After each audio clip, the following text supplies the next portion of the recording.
فرمان بردار اور نافرمان۔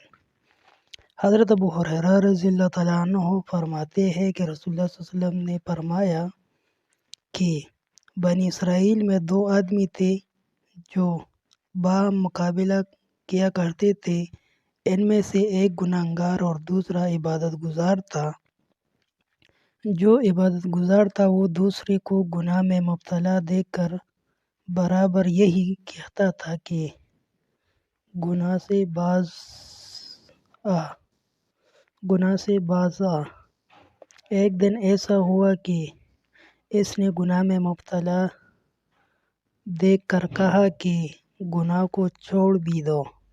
اس گنہگار نے جواب دیا کہ مجھے میرے رب کی سپرد کرو، تم میرے نگران بن کر بھیجے گئے ہو۔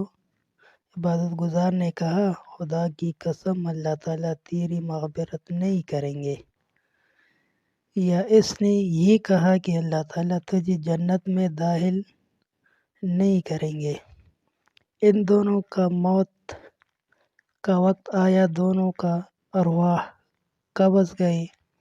پھر ان کو رب العالمین کی بارگاہ میں پیش کیا گیا۔ اللہ تعالیٰ نے عبادت گزار آدمی سے فرمایا کہ کیا تو میرے حکم کو جانتا تھا؟ یا فرمایا کہ کیا میرے اختیارات کے سلسلے میں تجھے کوئی قدرت حاصل تھی؟ اور گنہگار شخص سے فرمایا کہ تم میرے رحمت کی طفیل جنت میں داخل ہو جاؤ۔ اور دوسرے کے لیے فرمایا کہ اس کو دوزخ میں لے جاؤ۔